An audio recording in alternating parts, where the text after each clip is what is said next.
എല്ലാ കാര്യങ്ങളും പഴയതുപോലെ ആക്കിയെടുക്കുവാൻ ഒരിക്കലും നമുക്ക് കഴിയില്ല.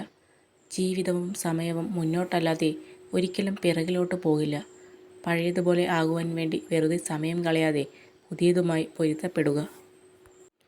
ഒറ്റയ്ക്ക് നടക്കുന്നത് പ്രയാസമുള്ള കാര്യമല്ല. എന്നാൽ ഏറെ ദൂരം ഒരാൾക്കൊപ്പം നടന്നിട്ട് തിരികെ നടക്കുന്നത് മനസ്സിലൊരു വിങ്ങലാണ്.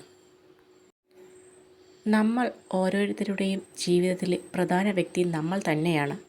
അങ്ങനെ ആകാൻ നമ്മളെല്ലാവരും ശ്രദ്ധിക്കണം.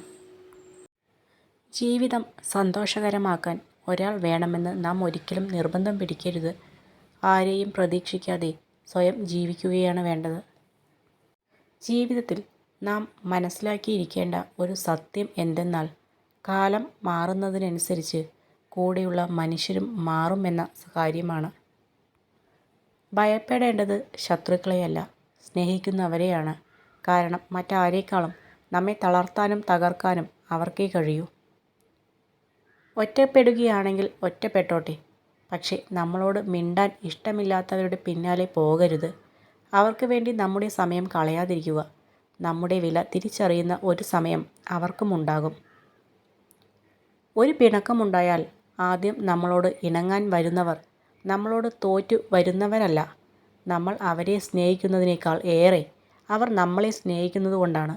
എല്ലാ സ്നേഹബന്ധങ്ങളും നിലനിൽക്കുന്നത് ഇത്രത്തോളം സ്നേഹിക്കാൻ മനസ്സുള്ള മനുഷ്യർ ഉള്ളതുകൊണ്ടാണ്. മറ്റുള്ളവർ എന്ത് പറയും എന്നുള്ളതിലല്ല, എനിക്ക് സന്തോഷം നൽകുന്നത് ചെയ്യുന്നതിലാണ് എൻ്റെ സംതൃപ്തി. പ്രശ്നങ്ങളെ അഭിമുഖീകരിക്കേണ്ടി വരുന്ന സന്ദർഭങ്ങളിൽ അല്പസമയം ശാന്തമായിരിക്കുക. അതിനുശേഷം നിങ്ങൾ എടുക്കുന്ന തീരുമാനം മികച്ചതായിരിക്കും. ബന്ധങ്ങൾ, സ്നേഹം, സൗഹൃദം ഇതൊക്കെ ഒരു നിമിഷത്തെ തെറ്റിദ്ധാരണ കൊണ്ട് നമുക്ക് നഷ്ടമായേക്കാം. അതിനാൽ തീരുമാനമെടുക്കുന്നതിന് മുമ്പ് നമ്മുടെ ധാരണ ശരിയോ തെറ്റോ എന്ന് ഉറപ്പുവരുത്തുക.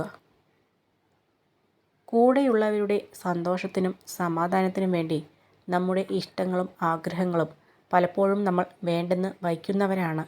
പിന്നീട് ഒരിക്കലും അത് നേടാൻ കഴിയാതെ നമ്മൾ ഉള്ളിൽ 1000 തവണ കരഞ്ഞിട്ടുണ്ടാവും. ഒരു കാര്യം ആലോചിക്കണം. ഇനിയും സ്വന്തം ഇഷ്ടങ്ങൾ വേണ്ടെന്ന് വയ്ക്കാൻ പോകുമ്പോൾ നമുക്ക് വേണ്ടി ആരും അവരുടെ ഇഷ്ടങ്ങൾ മാറ്റിവയ്ക്കുന്നില്ല എന്ന കാര്യം കൂടെ ചിന്തിക്കണം. ഒരു പൂവിൻ്റെ ഭംഗി ആസ്വദിക്കുന്നത് അത് പുഷ്പിച്ച് നിൽക്കുമ്പോൾ മാത്രമാണ്.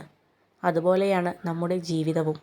പണവും ആരോഗ്യവും സൗന്ദര്യവും ഉള്ളപ്പോൾ എല്ലാവരുമുണ്ട്. നമ്മളൊന്ന് വീണുപോയാൽ നമുക്ക് നമ്മൾ മാത്രം. ആളുകൾ മറ്റുള്ളവരെ തരം താഴ്ത്തുന്നത് അസൂയ കൊണ്ടും അപകർഷതാ ബോധം കൊണ്ടുമാണ്. നിങ്ങൾ അവരേക്കാൾ കൂടുതൽ സന്തോഷത്തോടെ ജീവിക്കുന്നതും അവരേക്കാൾ മെച്ചപ്പെട്ട അവസ്ഥയിലാണ് എന്നതുകൊണ്ടാണ് തരം താഴ്ത്തലുകൾ നടക്കുന്നത്. നമ്മുടെ സന്തോഷങ്ങളും സങ്കടങ്ങളും എപ്പോഴും നമ്മുടെ പരിധിയിൽ തന്നെ സൂക്ഷിക്കുക. അല്ലെങ്കിൽ മറ്റുള്ളവർ നമ്മളെ നിയന്ത്രിക്കാൻ തുടങ്ങും.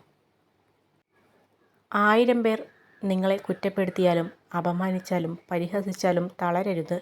നിങ്ങളുടെ ഭാഗത്ത് സത്യമുണ്ടെങ്കിൽ അന്തിമ വിജയം നിങ്ങൾക്ക് മാത്രമാണ്. ദേഷ്യം നമ്മുടെ ദുർബലതയാണ്. ക്ഷമയും വിവേകവുമാണ് അതിൻ്റെ മറുമരുന്ന്. കോപം നിയന്ത്രിക്കാൻ ശ്രമിക്കുക. ദേഷ്യം അടങ്ങിയ ശേഷം വിവേകപൂർവ്വം ചിന്തിക്കുക.